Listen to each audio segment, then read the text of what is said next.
Hello, people and bots. Grandpa Canuck here, and this is another Stationeers tutorial. Today's tutorial is about wall coolers and automatically setting them and running them so you don't have to worry about flipping it on. Oh, pardon me. This base is on Mars, and it forever gets a little warmer inside. So the first thing I did was I created a passive cooling unit like this, but it was never enough. So I put in a wall cooler at the other end. Oh look, see, it automatically clicked on for a second there. It is set for 27 degrees. And of course the next upgrade after putting this in was making it so I didn't have to run over to it all the time. And that's Bonnie and Clyde, my two pet birds. So, very, very simply, what you need is these 4 chips. A memory, a compare, and 2 logic units. They are made in the electro printer. They're not very expensive. So here you can see the input-output chips, a memory chip, and a logic processor. So you'll need 2 of these, 1 of these, 1 of those. They're all either just 1 or 2 gold and copper. Pretty straightforward. Now, everything has to be on the same power system. My base is divided up. The main power comes in here, and all of the interior is run from this. So this area power control is running the production area inside the base. So everything from the wall cooler and all of the chips have to be on the same unit. You cannot have them on a different part of the power supply. Now simply, you're putting into the memory the temperature that you wish the heater not to go over. So it's a constant. Okay? You have a logic reader, which is going to read this gas sensor here. Okay? And it's reading the temperature. So I have the reading from the temperature, and I have a constant. Now I'm going to compare those, right? So the logic reader, which is the sensor temperature in the room, compared to the memory chip, which I've labeled max temperature. Okay? And it's going to output if it's greater than. So, if the temperature in the room is greater than my constant, my set temperature, and this is in Kelvin, so you have to remember 273 degrees, negative 273 degrees Celsius. So if you're working in Celsius, you have to add 273 to the number. So 300 makes it 27 Celsius. So I'm going to keep my room at 27 Celsius.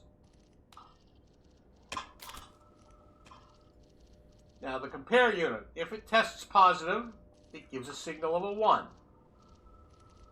Okay? So the logic writer is going to read the logic compare for high temperature. That's how I've labeled it in this case. And what it will do is it will contact the wall cooler and turn it on.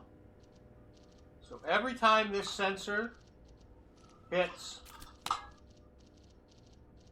27 degrees, we will compare it to the constant, and this unit will write it and send a signal over, and on it goes. Now this does lead to a lot of on and off. You can be more elaborate and put together something more complex, and it'll run through a temperature range. So from 27 you can cool it down to 24 and make it higher. That's a little more complex, and I'll cover that in a newer tutorial. So this is probably, if you have no experience with the logic, one of the easiest things to put together. When using these logic chips, be very, very careful that when you use the screwdriver, when you alter them, they're turned off. Particularly the logic writer, because if you just randomly go through items clicking, it's going to be live taking that data and sending it out, and you could automatically set other things off on the base unknowingly. So if you're going to work with this, turn them off, adjust your new setup on your numbers, and then turn them back on. Particularly the logic writer. Any of the writers, the batch writer, the logic writer, etc. Second thing, wire connections. Make sure that there's always an open line to where the power source is coming from. They need to be connected. The memory has to be connected to the compare unit. It does not have to be connected to everything else, but it's convenient. The logic reader has to be connected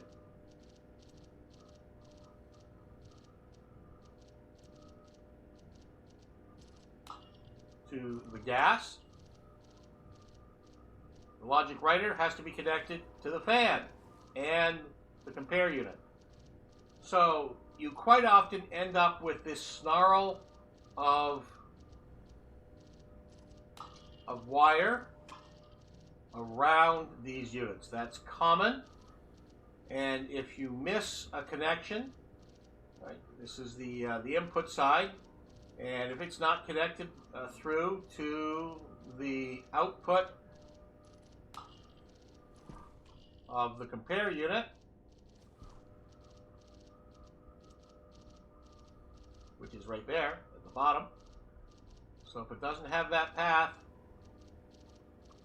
so while putting these together in a row could be handy, putting them together in a block like this is usually leading to one through fare where everything is connected to. So get all your items ahead of time, and when you install them, you can cycle through, because the input-output has choices of the chip types. The compare unit has choices of chip types. Memory unit has choices of chip types. So make sure you have the right chip. And for this case, you need 4 chips: a memory, a compare, a reader for the gas sensor, and a writer to send signal over. And that's it. Pretty straightforward. Once you start playing with these, you'll realize there's all kinds of automation that you can do with them, and you can start experimenting around, and you can automate a lot of stuff just with these simple logic chips. That's the tutorial for today. Thank you very much, all you people and bots. Be good to one another. If you're watching this on my YouTube channel, if you have any questions, please leave them. And please follow and get notifications as to when new tutorials are listed. And if you have suggestions for tutorials, comments about this tutorial, or anything really with Stationeers, send me a question. Would love to hear it. Thank you very much. All you people and bots, be good to one another. Take care. Bye-bye.